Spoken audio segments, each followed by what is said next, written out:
Jina naitwa Emmanuel Makonganya Masenga. Namshukuru Mungu ambaye amenijalia uzima.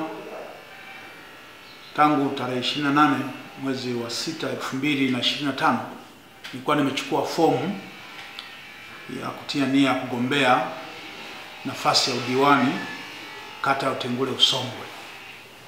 Nimeijaza.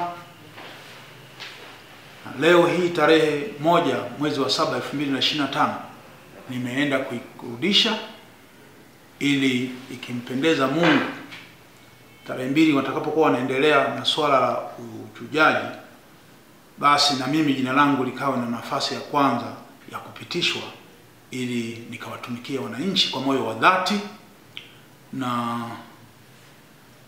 kufanya kazi kwa uadilifu wa hali ya juu, kwa sababu wananchi wengi ambao ni Watanzania wamekuwa na kero na changamoto nyingi ambazo kwa muda mrefu hazijatolewa majibu au suluhu.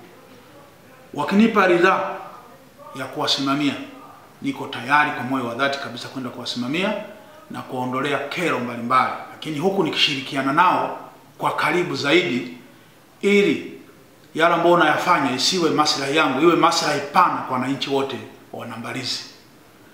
Na nitasimamia watu wote kwa haki bila ubaguzi, kwa sababu wote ni Watanzania wenzangu.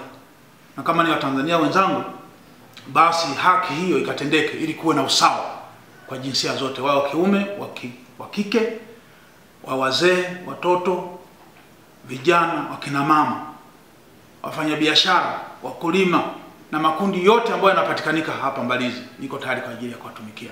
Hata bodaboda sitawasahau, kwa sababu wao ni sehemu ya mchango mkubwa wa kuleta maendeleo katika jamii zetu.